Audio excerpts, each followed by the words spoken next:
Okay, so if only existence, there is such thing as an existence and yeah, exactly. And then we look around and we say there is uniformity, stability, and regularity.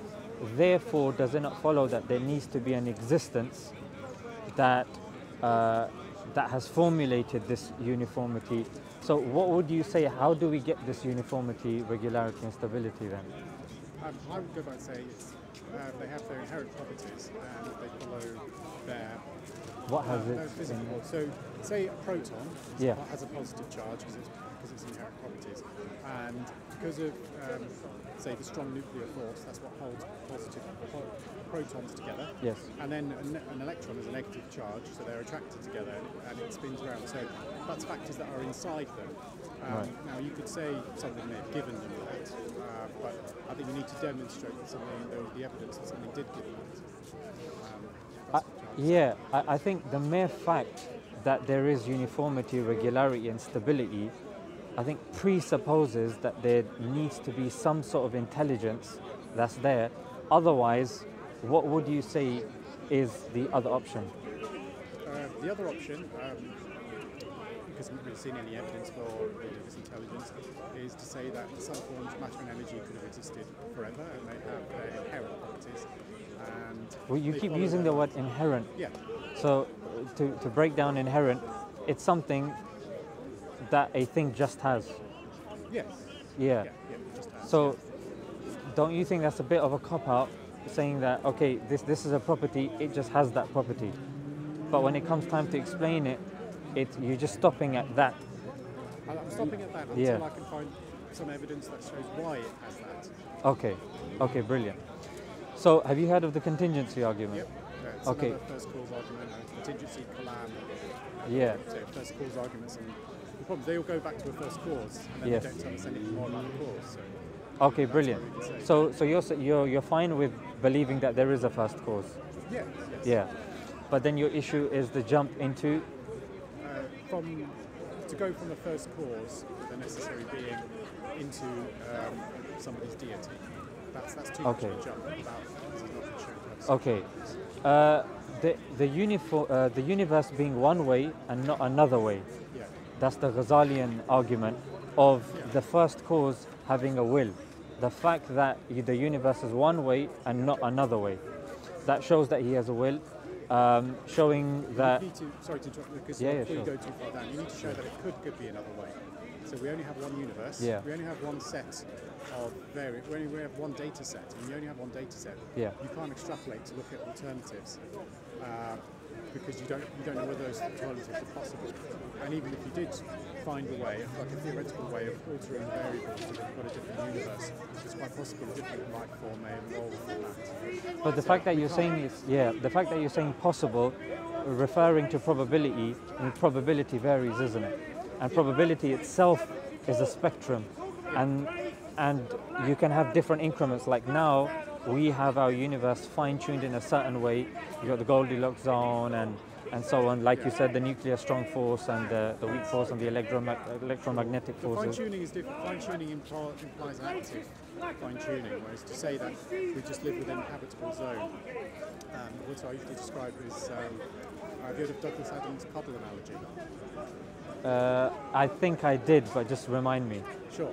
Okay, well if you imagine you have a puddle, yeah. You imagine that suddenly the puddle wakes up and becomes conscious and it looks around and it sees it fits its hole perfectly.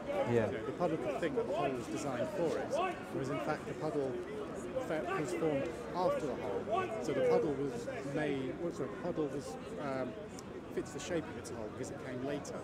And that's what we are. Yeah. You say, the universe is how it was, the earth is how it is, and then we came. So we fit in the world. The world but I would say the analogy is incorrect because we're conscious human beings. We don't have to say, okay, imagine if we came to life, or imagine if we saw this.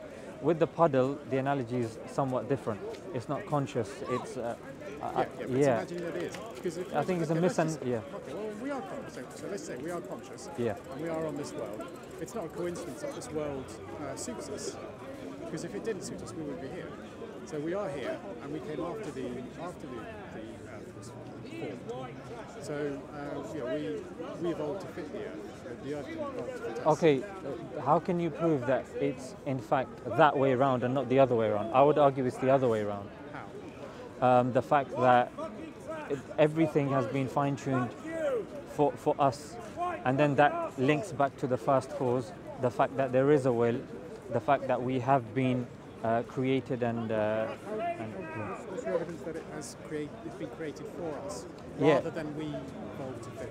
it's again, I would start from the chronology of starting with the contingency argument, Yeah. then giving will and other attributes to that first cause, and then Which you'll have to assign, because Yeah. you need to show the evidence that it can. That it yeah, I does mean, that. well, I have, but you just you disagree with that, like the universe being Showed one way. insufficient evidence, yeah. Yeah, I mean, in your opinion, but Okay. yeah, like for example, the universe being one way and not the other way. For example, let me give you an example. Like we have one moon, we have one star. When there's other options in our universe, that there are solar systems with multiple stars, with rogue planets and other things. So I think it is. Life, and if they did, that life would have evolved to fit that into the circumstances that solar system, that system had. So it would have come. I mean, above 90, do you know, when you think of insects, Yeah. they're quite small. That's because we've got low oxygen, say 21%. In the past, oxygen was about 30%, and there used to be much bigger insects because they could survive in that kind of extra oxygen-rich environment. Because they don't exist now because we're at a much lower oxygen level. So, they could have said that the world was designed to fit them. But the thing is, the world changes and life changes to adapt to it, and if it doesn't, then I wouldn't say insects say that life would be designed to fit for them, because insects and puddles. How would you deny that? How would I? Deny the fact that insects wouldn't deny their own existence and stuff like that.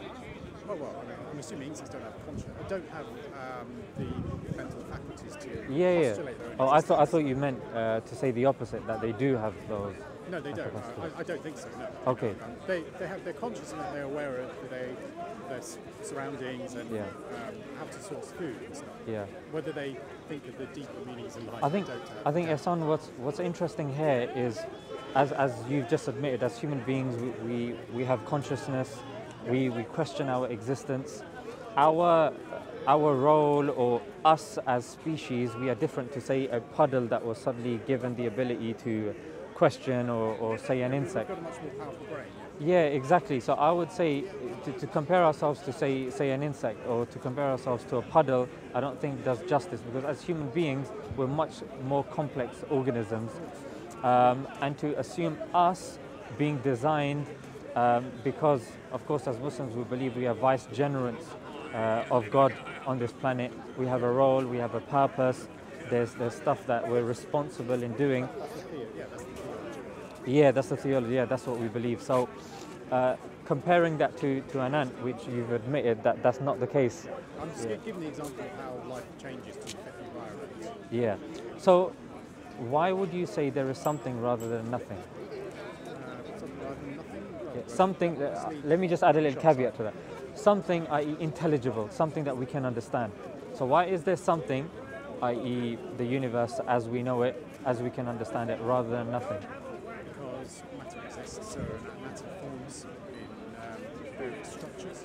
So say the universe, so that's how things develop, and we have the solar system and planets, and then on this particular planet, the conditions were just right for life to form, so life did So just form, going and back we to your come back first this. point, So, just so you don't go too far ahead. So I said, why is there something rather than nothing? And you started off by saying, you don't actually need to ask why. Just say, because as long as you say, well, there is. So there well, is why don't you something. need to ask why? I feel the need that why is very important. Okay, why is interesting, yeah, but I don't think it stands out as a question. We just say, well, there is. See what I mean? So we have to. I would disagree with that. I would disagree with that. I would say why is extremely essential. I'll give you an example. I mean, even if you look at yourself, the mere fact that you're wearing a coat, there's a purpose. There's nothing, I would say, upon your person at this moment in time that you wouldn't be able to say why. In fact, if you had something upon your person and there was no why for it, I would say it's. I would actually say. No, so that's the difference. Because obviously, the why of why I'm wearing a coat is because it's cold. Okay. Yeah, shoes so you can protect yourself, phone so you can it's speak cold, something. Yeah. Yeah. You know, why the universe exists. You know, I think that you can go into that. You could just say, well, you know, it just is, just an attitude. No, but you can say it just is, but I think, pardon the strongness of the word, but it just seems arrogant for people just because they can't understand why. And I would actually link that to science, because science explains how and not why. You have certain quote-unquote academics. And I'm interested in the why. I'm interested in the why, so I just want to see if anyone can provide a reasonable... Yeah, but what was interesting was you said why it's not that important. It's not that, I don't think it's that significant.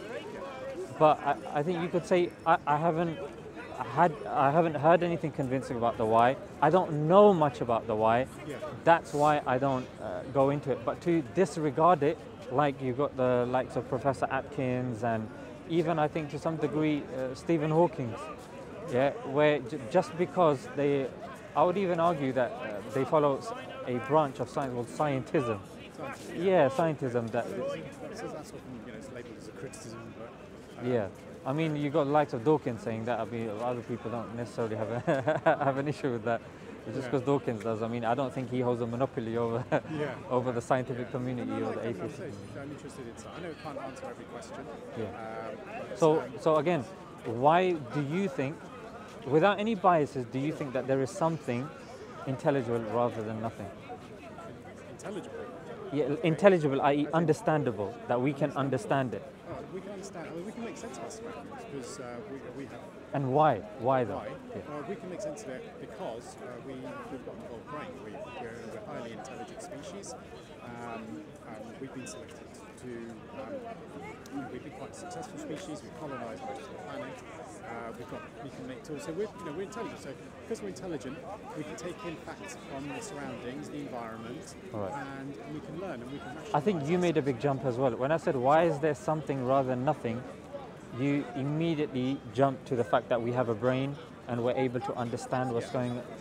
Yeah, we can. Yeah, but then I think you're just going around in a circle, because then as you went through half the circle, I think that's where I come in again and say why. Yeah, why can we understand it? Why is it intelligible for us? Because Einstein said the mere fact that the universe is intelligible for us does raise certain questions. Yeah. So I guess I really want to press you on this point, that why is there something rather than nothing? When there could have been nothing, why is there something? We don't know if there could be nothing, because the philosophical is not something that we can understand. Why would you say it's not something that we can Because understand? I can't really comprehend an absolute nothing of nothing. And if I know anything about a nothing of nothing, then that doesn't exist. So you said if I can't comprehend it, therefore it doesn't exist. No, so I can't comprehend a philosophical nothing. Yeah. Then I can't think of any qualities that it may have or not, which is probably going to be nothing. So I think the philosophical nothing, I doubt ever existed. Most likely. You doubt? Why would you say you I doubt? can't see. I can't be absolutely certain.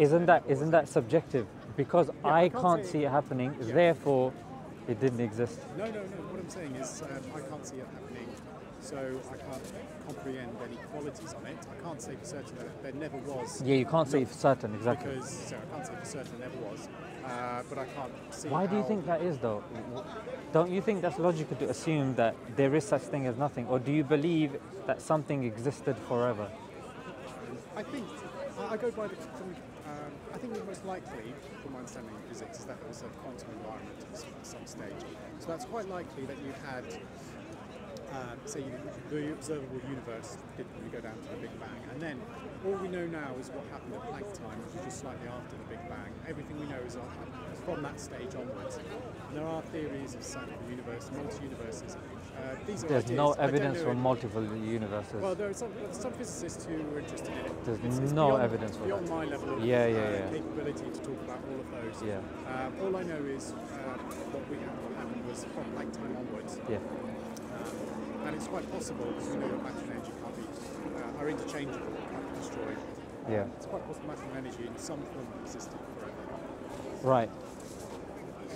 But how did that energy get there in the first place? It's possible it could have existed forever. That's one more option. It doesn't need to be created. It could be changing, because time is a matter of... Aren't you giving energy deistic qualities? No. Like when it comes to a God, we're very quick to say, but who created God? But then when a theist say, oh, God is uncreated, he's been there forever. No, that's ridiculous. I mean, how pathetic is that? But then when it comes to energy, oh, that's been around forever. Yeah, but what came before the energy? No, it's been around forever. That's the thing with all the kalam and the cosmological, they all come to a first cause. Yes.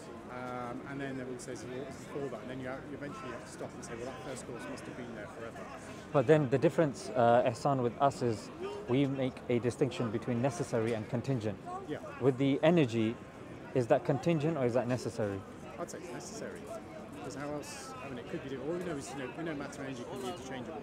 So we're talking about could that in some stage have just been there in some form, in some background form, forever. So forever in the past, and we know, and it's also you can't really talk about an infinite past because time is a matter. I'll just pause you there, son. It's going to be quite a lot. When you say necessary, you do understand that philosophically necessary has a definition. It can't be any other way. Yeah, it can't be any other way, can't cease to exist, and it's not composed of parts. So it's not, exactly, not composed of parts. Exactly. Couldn't be any other way. And we do know energy is composed of parts. In what way? In terms... energy is just the capacity to work. Well, that's if we go to the abstract, but if we look at the physical form of energy, I mean, we are dealing with subatomic particles there, isn't it? Energy, that's matter as well. So interchangeable matter. Exactly. So if we're dealing with matter, we don't know if so we haven't really got down to the full total subatomic parts yet. So we know that we had the atom, and then we know what was inside it, and then we got breakdown, and then how far down do you go? How far down can you go? That's the other question. I mean, we do keep going down protons, neutrons. Neutrinos, quarks, exactly. How far down to go? How far? We don't know yet. Exactly. So I think you've proven the point that. So obviously we know the atom comes from the Greek word indivisible. We assume that it was there, but then you break down the atom, nuclear fission, and then you get quarks, and then you can there's 6 different types of quarks, and then there's again, like you said, so we do know that it is composed of parts. Like you've got protons and neutrons. They make the nucleus. And then, exactly. So it is made of parts. So I don't think it falls within the definition of being necessary. Maybe the ultimate part. It does. What do you mean? As in, you talk about we divide. We can find smaller and smaller bits. Yes. Maybe there is something there which is so small that that is the total necessary part because it can't go any smaller. Nobody knows. But by definition, you said. If we keep going down, we'll find an indivisible part. Maybe. So what you're saying is there's a bunch of parts, and then you've got the main part in the middle. But still, by definition, it's made of parts, isn't it? Well, probably, until you get to that part, If it exists, Exactly. So I don't think energy falls within the definition of necessary. It falls within the definition of contingent, because you're saying obviously you can keep breaking it out. The mere fact that you can keep breaking it down presupposes that it has something to break down parts. But say, if we assume that if we get to the point where there is something that you can't break down anymore, then you can call that necessary. But then we'd have to then ask if it falls within the definition. But I mean, so I don't have to go down the. So because you're too much arguing over what the definition of necessary and contingency is, and with all the first cause arguments, when someone tries to talk me through them, I just say, well, let's just go to the first cause because I know that's what you're reading, and then so I just say, I understand. But what I'm doing, Ihsan, is I'm going the other way. So you've got, like you're saying, the person starts off at the first cause and then keeps going downwards. I'm saying I'm starting at your point, which is the energy, and then I'm showing you that energy needs a first cause as well. So I'm going the other way. So the mere fact that the mere fact that it has parts shows that it's contingent, and if it's contingent, it presupposes that there is a necessary being, like you said, that has to be the end of the infinite regress. Let's just say that. let's just say that matter and energy, they're composed of parts, and that part, let's call that part X, okay? And that part is the necessary thing, and that can't be broken down or changed in any other way. And that has to be. But that's what we just said. I'm just saying. Okay. We don't know, but let's just imagine it is X, just for the sake of argument. Let's leave imagination out of it for now. Let's Okay. Otherwise, then we start going Yeah. into well, not metaphysics, but then we start multiverse and dark energy and. So you know, you can say we go back first cause. Then what do we know about the first cause? Nothing really. I can't do anything out. So wouldn't you say that the first cause, by definition, implies that there is only one first cause? So doesn't that fall in line? It could be with monotheism. It could be one quality, as in one entity in a way. Yeah. But So it could be a diffuse entity. What do you mean? As in, say we have this. Let's just say, for example, it is energy. Energy is not just one thing, one place. Energy is a diffuse thing. That can still be a necessary. When you say diffuse thing. Diffuse. What do you mean by that? As in, not a single entity. So it can still be indivisible, necessary, just more than one. Okay, but so say like the first energy waves, the first cause by definition, isn't it one by the fact that it's first cause? Because no, as in it's one entity, but it doesn't have to be one singular. yeah, but then if it's not one singular and it's a multiplicity, then it is composed of parts as well. Therefore, it's contingent. It's not the first cause anymore. Unless it's something called something like energy, where you can't really divide it into a single part. But it could still be like larger and nebulous. Okay, nebulous, but yeah, not composed of parts. Yeah. Okay. So So let's go back to where you were. So let's say we got this one necessary being. Yeah, necessary being, monotheistic. That then. Now you've just introduced theism. Okay. What I mean by monotheistic, maybe it's a loaded term, no problem. Yeah. Monotheism just means that there's one God rather than a multiplicity of gods. Yeah. Rather than. As opposed to polytheism. Yeah. Exactly. Yeah, so that's just monotheism. Yeah. So as monotheists, we believe that there is one God, the only one worthy of worship. He does not beget, noisy begotten, and there's none like him. Yeah, I would say that the first cause has been explained in the Quran like this. He is the one, Qul huwa Allahu ahad, the one and only. Yeah, Allahu samad. MashaAllah, it sounds nice coming from you. Are these videos on? Sorry? Are these videos on? They are, yeah. So are you gonna? Can you film anybody? They're filming us. We're Oh, they're talking. filming you right now. Yeah.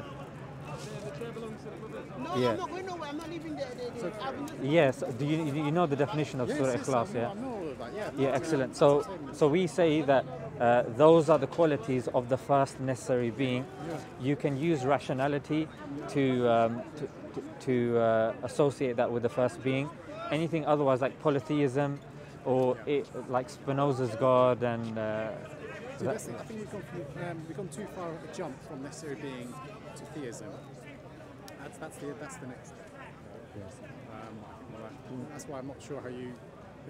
I see where you're coming from. Yeah. But I can't see, because I could make that jump from but then necessary being to one of, say, a Chinese god or something like that. you could, and I think you should, if there is, because we don't want to go into hypothetics. What Chinese god are you referring to? Well, I mean, possibly there's some Chinese religions that believe in the Pangu. That's a monotheistic god. That's a monotheistic god. Yeah, What's the qualities of that god? I don't know. It's a creator god in some Chinese religions. When you say creator god, does that imply that there are other godlings that have other attributes, or for example, I'm not aware of that. I Okay. don't know much about those religions. But I know there are some other monotheistic religions. The Incas had Viracocha as well, and that was a monotheistic religion. So, but do you see what I'm doing, Ehsan? You tell me that there is a monotheistic God. I said, what are the qualities? And we break it down rationally and logically. Yeah. You can do the same with what I'm saying. Yeah. What I'm saying, I've got the 4 points of Surah Ikhlas. He is one. He is independent and eternal. He does not beget nor is begotten, and there's none like him. You're welcome to challenge any of these four by telling me it's irrational, not logically consistent, doesn't make sense. Sure, yeah, no, I'm sorry, but I still don't think there are any.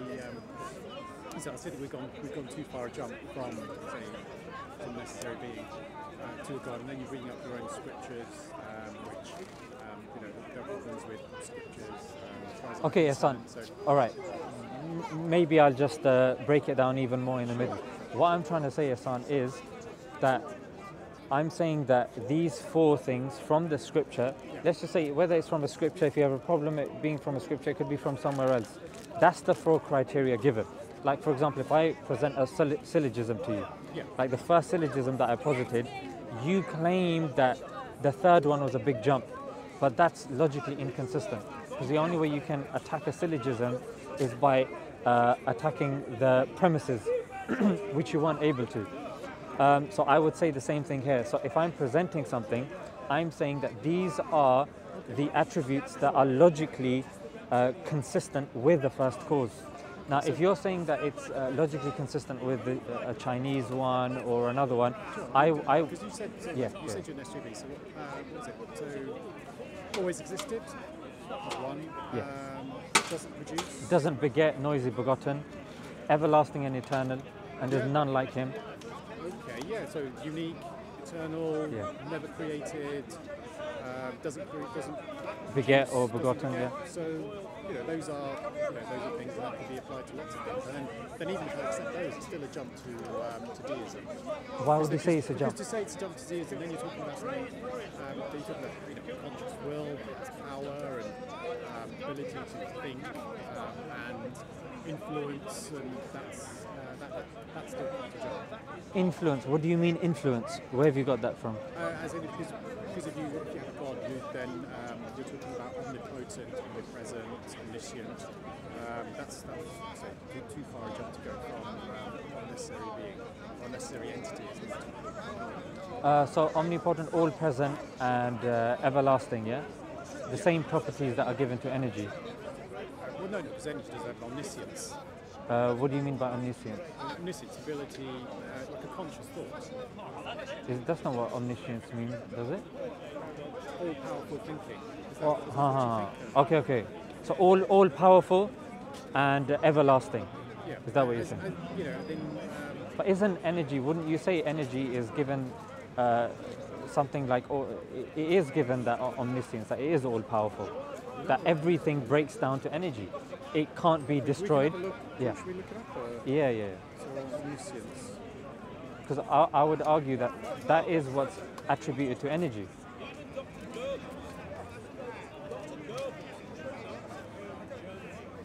Omniscient means knowing everything. Okay, yeah, but we were both off. Yeah, so we were both off. Okay, Yeah. so I don't think how can you say it's omniscient? But how can you know everything? Because a knowing, Gnostics knowing is a property of the conscious mind. Right, no problem. But what I would argue is, look, because, for example, what do you take as, what's your epistemic seedbed? Like, what's your roots of epistemy? Sure, as in my way of thinking. Yeah, like, what do you regard as proof? Is it... I don't think it would be 100% proof. Like, you accept rationality. I accept rationality, yeah. You accept empiricism. I don't accept the idea of 100% truth. I think we have rational faculties, we can use our minds, we have senses, we can design instruments that can make sense of our Excellent. understanding. So we can have a really good understanding, but we can still be deceived. We can make mistakes and get errors. So we're good at using our rational minds and coming up approximating things, but it's not perfect. Excellent. So in essence, you're saying is we can arrive to an inference of the best possibility. Yeah. Yeah, and I think that's what we're trying to do. That if there is a first cause, and then we're saying, okay, let's analyze the scriptures, let's analyze the claims. Why scriptures? Why should we analyse scriptures? Thousands of religions, so where do we start? Okay, brilliant. That's a good question. I think it's a fair question. So let me give you an example. If you come and you make a claim, there's something going on over there. Yeah, somebody else makes a claim. Now, rather than saying, okay, and then 3-4 people have made a claim, just because, Ahsan, multiple people have made a claim, doesn't mean you discard all of their claims. Yeah? No. Yeah. So the first thing that you do, just because there are scriptures, and there's a multiplicity of scriptures, don't disregard them. What you do is you analyze using your epistemic seedbed about what could be the inference to the best possibility. Yeah, and that's all I'm inviting you to What I'm do. doing is I've done, I've applied a step seedbed, I've looked at multiple, and I can't say that some are, they're all wrong.